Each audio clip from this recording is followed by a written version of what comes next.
ఇక తెలంగాణలో ఆషాఢ బోనాల సందడి సాగుతుంది. ఉజ్జయిని మహంకాళి అమ్మవారిని దర్శించుకున్న మంత్రి పొన్నం ప్రభాకర్ తొలి బోనం సమర్పించారు. ప్రభుత్వం తరపున పట్టు వస్త్రాలు సమర్పించారు. డప్పు చప్పులు, పోతురాజుల వీరంగాలు, ఘటాల ఊరేగింపుతో సికింద్రాబాద్ ఉజ్జయిని మహంకాళి జాతర ప్రారంభమైంది. ఈ బోనాలనే ఉజ్జయిని బోనాలు, లష్కర్ బోనాలుగా పిలుస్తారు. 2 రోజుల పాటు సాగనున్న ఈ మహా జాతరకు భారీ ఏర్పాట్లు చేశారు అధికారులు. సికింద్రాబాద్ ఉజ్జయిని మహంకాళి అమ్మవారికి సీఎం రేవంత్ రెడ్డి బోనం సమర్పించారు. అనంతరం ప్రత్యేక పూజలు చేశారు. భక్తులకు ఎలాంటి ఇబ్బంది కలగకుండా 2500 మంది పోలీసులతో భారీ బందోబస్తు ఏర్పాటు చేశారు. ఇక ఇదే అంశం గురించి మరింత సమాచారాన్ని విశాల్ లైవ్లో అందిస్తారు.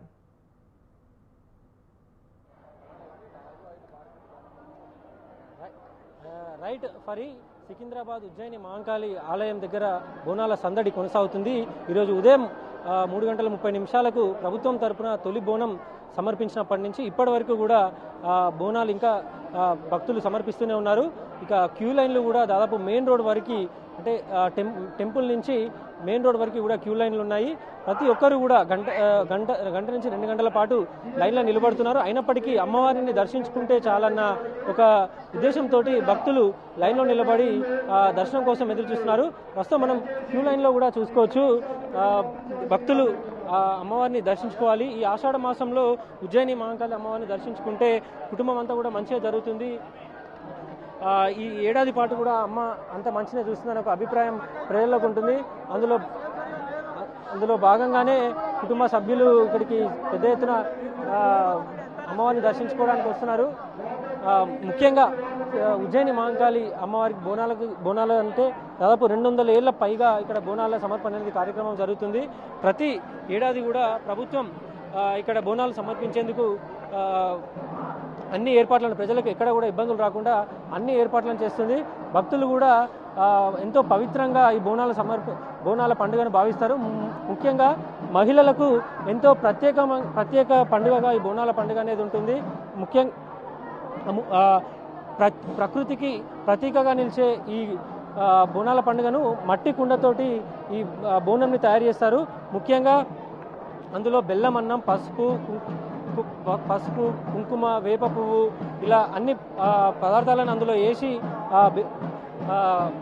బోనంను తయారు చేసి విభిన్న రూపాలతో ఆ బోనాలను తయారు చేసి అమ్మవారికి సమర్పించుకునేందుకు తీసుకొస్తుంటారు.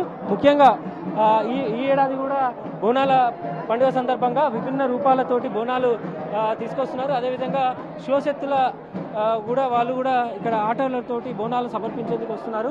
ఇక ఈ ఏడాది కూడా ప్రభుత్వం ప్రజలకు ఇక్కడ వచ్చే వారికి ఎలాంటి ఇబ్బందులు లేకుండా అన్ని ఏర్పాట్లను పూర్తి చేసింది. ముఖ్యంగా ఇక్కడ బారికేడ్లు పెట్టడం, సీసీ కెమెరాలు ఏర్పాటు చేయడం లాంటి అన్ని ఏర్పాట్లను కూడా ప్రభుత్వం చేసింది. మనం విజువల్స్లో కూడా చూసుకోవచ్చు.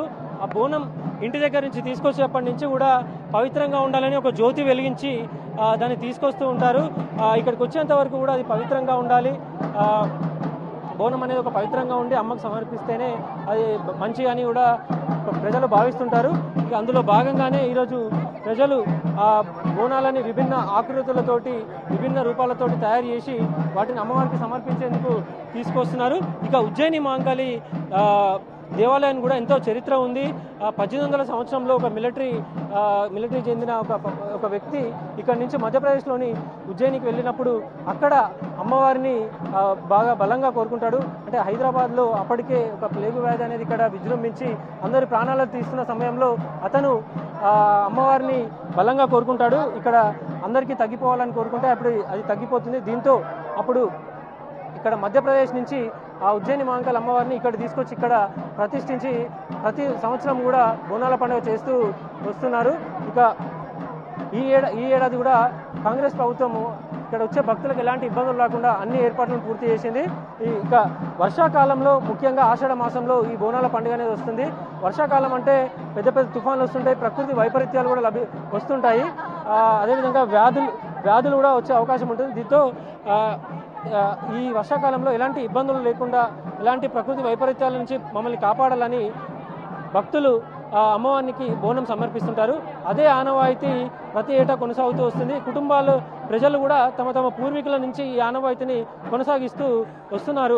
ప్రస్తుతానికైతే సికింద్రాబాద్ ఉజ్జయిని మహంకాళి ఆలయం దగ్గర ఒక సందడి వాతావరణం నెలకొంది. దాదాపు ఈ ఆలయం చుట్టూ ఒక 2 కిలోమీటర్ల వరకు కూడా ఒక ఆధ్యాత్మికత శోభ సంతరించుకుంది. ఫరీ. Okay, right. Thank you Vishal. మహోజ్వల మహా విశేష విశక్తి